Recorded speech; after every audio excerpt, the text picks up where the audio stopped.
2015 के दरोगा भर्ती घपले में विजिलेंस जांच की मंजूरी। मुख्यमंत्री धामी की अध्यक्षता वाली सतर्कता समिति ने दिए आदेश। वर्ष 2015 में हुई दरोगा की सीधी भर्ती में धांधली की विजिलेंस जांच की मंजूरी मिल गई है। इस संबंध में बुधवार को मुख्यमंत्री की अध्यक्षता में सतर्कता समिति की बैठक हुई।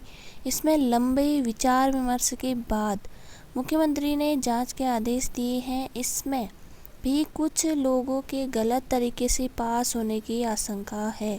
पुलिस मुख्यालय ने शासन को विजिलेंस जांच के लिए प्रस्ताव भेजा था। उत्तराखंड राज्य बनने के बाद तीसरी बार वर्ष 2015 में दरोगा की सीधी भर्ती हुई थी। इस परीक्षा के माध्यम से पुलिस में 339 दरोगा भर्ती हुए थे। परीक्षा पंतनगर विश्वविद्यालय ने कराई थी। शुरुआत में इस भर्ती के रिजल्ट में आरक्षण का पेच फंसा था, लिहाजा 2 बार रिजल्ट जारी किया गया था। अब इसमें धांधली की बात भी सामने आ रही है। वर्तमान में चल रही आयोग की स्नातक स्तरीय भर्ती परीक्षा की जांच में एसटीएफ को धांधली के साक्ष्य मिले थे। अंदेशा जताया जा रहा है कि कुछ लोग इसमें भी गलत तरीके से पास हुए हैं। या तो उन्होंने नकल की है या फिर उनकी अर्हता को लेकर कुछ गड़बड़ी की है। चूँकि यह परीक्षा पुलिस विभाग की है, ऐसे में पुलिस मुख्यालय के अंतर्गत आने वाली कोई एजेंसी इसकी जांच नहीं कर सकती है। लिहाजा पुलिस मुख्यालय ने विजिलेंस जांच की सिफारिश की थी। गृह विभाग ने इसे कार्मिक विभाग को भेजा था। इस संबंध में बुधवार को मुख्यमंत्री पुष्कर सिंह धामी की अध्यक्षता में सतर्कता समिति की बैठक हुई। विमर्श के बाद विजिलेंस को जांच के आदेश दिए हैं। तो भर्तियों में धांधली की सीबीआई जांच की मांग। वरिष्ठ राज्य आंदोलनकारी संयुक्त मोर्चा ने विभिन्न भर्ती घोटालों की सीबीआई से जांच कराने की मांग की। बुधवार को बैठक कर उन्होंने कहा कि मोर्चा घोटाले में युवाओं के साथ खड़ा है, लेकिन उन्हें सही ढंग से अपनी लड़ाई जारी रखनी होगी। राज्य आंदोलनकारी एक बार फिर उत्तराखंड के विकास और बेरोजगारों के लिए सड़कों पर उतरने को तैयार हैं। युवाओं को भी अपनी शक्ति का एहसास नेताओं का कराना होगा। सड़कों पर उतरकर भ्रष्टाचारी नेताओं के खिलाफ आवाज़ बुलंद करनी होगी, तभी विकास होगा और युवाओं को रोजगार मिलेगा। उन्होंने मांग उठाई कि उत्तराखंड बनने के बाद हुई सभी भर्तियों की सीबीआई जांच होनी चाहिए। इस मौके पर विनोद जसवाल, सुरेश कुमार, हरीश सतीश, सुनील सोयाल आदि मौजूद रहे। Paper leak. 3 साल से बिना अनुबंध आयोग की परीक्षाएं करा रही थी दागी कंपनी। करोड़ों में पर्चा बेचने वाली आरएमएस का अनुबंध वर्ष 2019 में ही हो चुका था खत्म, फिर भी दिया ठेका कटघरे में आयोग के अफसर। तो पेपर लीक में फंसा आरएमएस टेक्नो सॉल्यूशन कंपनी 3 साल से बिना अनुबंध ही अधीनस्थ सेवा चयन आयोग की परीक्षाएं करा रही हैं। अधीनस्थ सेवा चयन आयोग के एक्ट के हिसाब से हर साल परीक्षाएं कराने वाली एजेंसी का चयन या नवीनीकरण की प्रक्रिया होनी चाहिए। आयोग में लखनऊ की आरएमएस टेक्नो सॉल्यूशन कंपनी 2016 में तत्कालीन अध्यक्ष आरबीएस रावत व सचिव एमएस कन्याल के कार्यकाल में सूचीबद्ध हुई थी। इसके बाद इस कंपनी का नवीनीकरण एक ही बार किया गया। 2019 में आरएमएस कंपनी का अनुबंध खत्म हो चुका है। बावजूद इस आयोग ने अनुबंध नवीनीकरण की जरूरत नहीं समझी। बिना अनुबंध ही आयोग इस कंपनी के पेपर छापने के अलावा बायोमेट्रिक हाजिरी से लेकर तमाम काम करता रहा। पूर्व अफसरों ने कोरोना बताई वजह। आरएमएस कंपनी का अनुबंध 2019 में खत्म हो चुका है। इसके बाद आयोग के स्तर के इसका अनुबंध नवीनीकरण नहीं किया गया। मैंने पूर्व अधिकारियों से बात की तो उन्होंने बताया कि कोविड की वजह से नवीनीकरण की प्रक्रिया नहीं हो पाई थी। ऐसे में तकनीकी दिक्कतें तो हैं, लेकिन हम कार्रवाई करेंगे। तो ये यहाँ पर है। तो एमएस रावत, सचिव, उत्तराखंड अधीनस्थ सेवा चयन आयोग का ये कहना है। अब यहाँ पर है आरएमएस कंपनी जल्द होगी ब्लैक लिस्ट।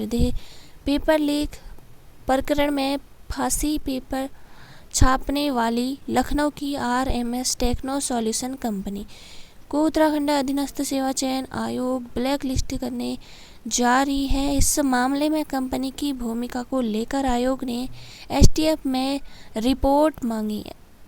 एसटीएफ ने रिपोर्ट सौंप दी। इसमें बताया गया कि एसटीएफ कंपनी के निदेशक राजेश चौहान सहित कई कर्मचारियों को सलाखों के पीछे भेज चुकी है। आयोग के सचिव एमएस रावत ने बताया कि कंपनी को नोटिस दिया जा रहा है, इसके बाद ब्लैक लिस्ट किया जाएगा। हाईकोर्ट पहुंचा मामला। विधानसभा के उपनेता प्रतिपक्ष भुवन कापड़ी ने उत्तराखंड अधीनस्थ सेवा चयन आयोग की भर्ती घोटाले की सीबीआई जांच की मांग कर हाईकोर्ट में याचिका दायर की है।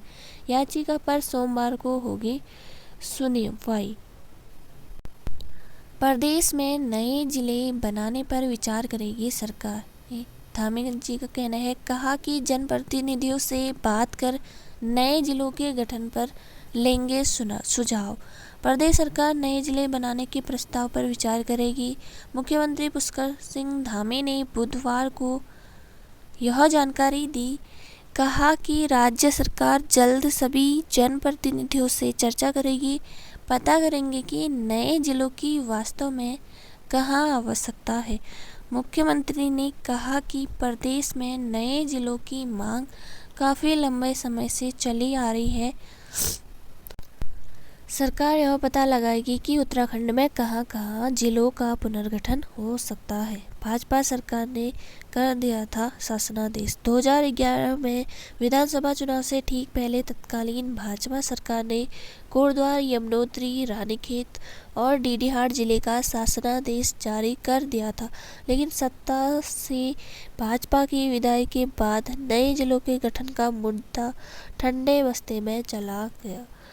कांग्रेस राज में बढ़ गए थे जिलों के प्रस्ताव। वर्ष 2016 में तत्कालीन कांग्रेस सरकार में गैरसैंण, रानीखेत, डीडीहाट, खटीमा, काशीपुर, कोटद्वार, यमुनोत्री, वीरोखाल और रुड़की को जिला बनाने पर विचार शुरू हो गया था। इसके लिए विधानसभा में 100 करोड़ रुपए का बजट पास कराया गया।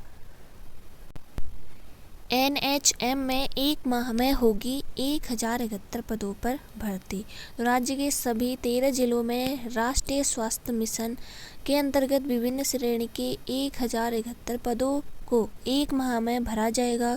चिकित्सा स्वास्थ्य एवं चिकित्सा शिक्षा मंत्री डॉक्टर धन सिंह रावत ने एनएचएम के अधिकारियों एवं सभी सीएमओ को सभी रिक्त पदों को आउटसोर्स के माध्यम से भरने के निर्देश दिए हैं। स्वास्थ्य मंत्री ने बुधवार को एनएचएम की समीक्षा बैठक में कहा कि प्रदेश भर के सरकारी अस्पतालों में टेक्नीशियन एवं पैरामेडिकल स्टाफ की कमी को दूर करने के लिए एनएचएम के तहत स्वीकृत पदों को शीघ्र भरा जाना अत्यंत आवश्यक है। डॉक्टर रावत ने कहा कि आम लोगों को सुलभ स्वास्थ्य सेवाएं उपलब्ध कराने के उद्देश्य से आगामी 6 सितंबर से 2 अक्टूबर तक प्रदेश भर में स्वास्थ्य जन जागरूकता अभियान चलाया जाएगा। अभियान के तहत प्रदेश भर में तैनात 1000 से अधिक कम्युनिटी हेल्थ ऑफिसर्स प्रत्येक माह 10-10 गाँव में जाकर लोगों का स्वास्थ्य परीक्षण करेंगे। साथ ही टीबी एवं मोतियाबिंद के मरीजों का चिन्हीकरण भी करेंगे। इसके अलावा आम लोगों को आयुष्मान योजना, तंबाकू मुक्त एवं टीबी मुक्त उत्तराखंड अभियान की भी जानकारी देंगे। बैठक में विभागीय मंत्री ने कुमाऊं मंडल के मुख्य चिकित्सा अधिकारियों एवं जिला परियोजना प्रबंधक एनएचएम से कहा कि जो कार्यदायी संस्थाएं डीपीआर के अनुरूप समय पर कार्य नहीं कर पा रही हैं, उनको बदल दे। स्वास्थ्य मंत्री ने डीजी हेल्थ को विभिन्न जनपदों में एसीएमओ के रिक्त पदों पर 1 सप्ताह में प्रभारी एसीएमओ तैनात करने व विभाग में लंबे समय से रिक्त पदोन्नति के पदों को भी शीघ्र डीपीसी कराकर भरने के निर्देश दिए। राज्य में नकल रोधी कानून पर मंथन।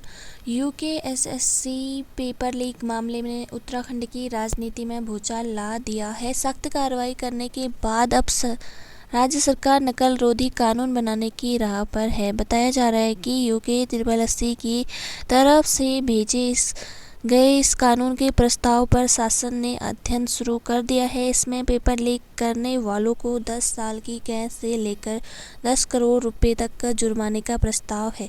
साथ ही कुछ अन्य विशेष कानूनों के नकल माफियाओं की संपत्ति को जब्त करने का प्रस्ताव है। यही नहीं कि नकलची अभ्यर्थियों पर भी परीक्षा देने में 3 से 5 साल तक का प्रतिबंध लगाने और सजा की सिफारिश है। माना जा रहा है कि परीक्षण के बाद कैबिनेट में से पास कर कानून रूप दे दिया जाएगा। आयोग के प्रस्ताव पर शासन कर रहा है अध्ययन। पेपर लीक प्रकरण गोवा से धरा गया फिरोज हैदर।